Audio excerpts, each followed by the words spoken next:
Salut, c'est Jean-Pierre, le veilleur, le compagnon de route, l'apprenti de Jésus. Écoute ça, ça vaut des ronds. Dans Matthieu 6, Jésus, justement à propos de ronds, il en parle. Jésus enseigne, ne vous amassez pas des trésors sur la terre, où les voleurs fracturent et où la monnaie dévalue.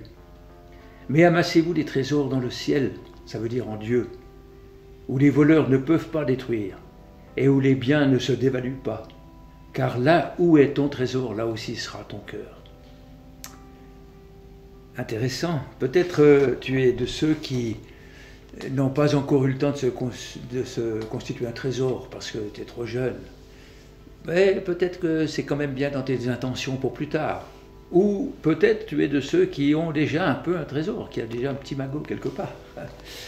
Alors on peut se demander pourquoi Jésus nous dit de ne pas nous confier dans ces trésors-là, bien que lui-même il soit finalement très riche. Jésus est très riche parce que si on regarde bien, il est riche en amour, il est riche en bonté, il est riche en puissance, il est riche en sagesse. Enfin, alors pourquoi est-ce qu'il nous dit fais gaffe? C'est parce que il veut pas qu'on se trompe de richesse. Si tu confonds la richesse avec l'argent, ça va te jouer un tour. C'est pas que l'argent soit mauvais. Jésus n'a rien contre les gens qui gagnent de l'argent, c'est pas un problème.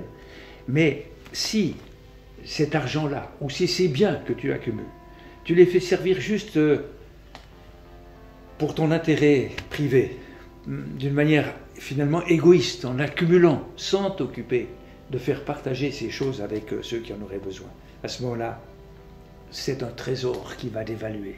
C'est un trésor qui va pourrir, même s'il y a un coffre-fort extrêmement bien caché dans une banque.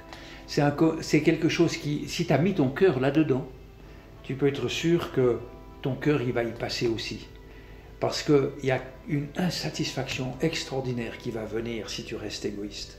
Alors que si ton habileté, ton intelligence, tes dons manuels, ton imagination, tes dons créatifs, artistiques, tu les mets au service de Dieu pour les gens qui en ont besoin, pour ceux qui aussi travaillent à répandre la bonne nouvelle, ça va changer.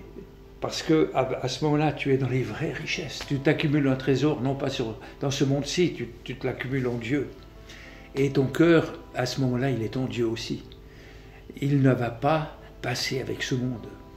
Alors, moi, je crois que, personnellement, j'ai fait l'expérience. Je consacre une bonne partie de mes biens pour ces buts-là. Je peux vous dire que j'ai jamais manqué de rien, et même que je suis heureux pour deux raisons. D'abord parce que mon trésor, il est dans celui que je connais, dans celui qui m'aime, dans celui qui est amour.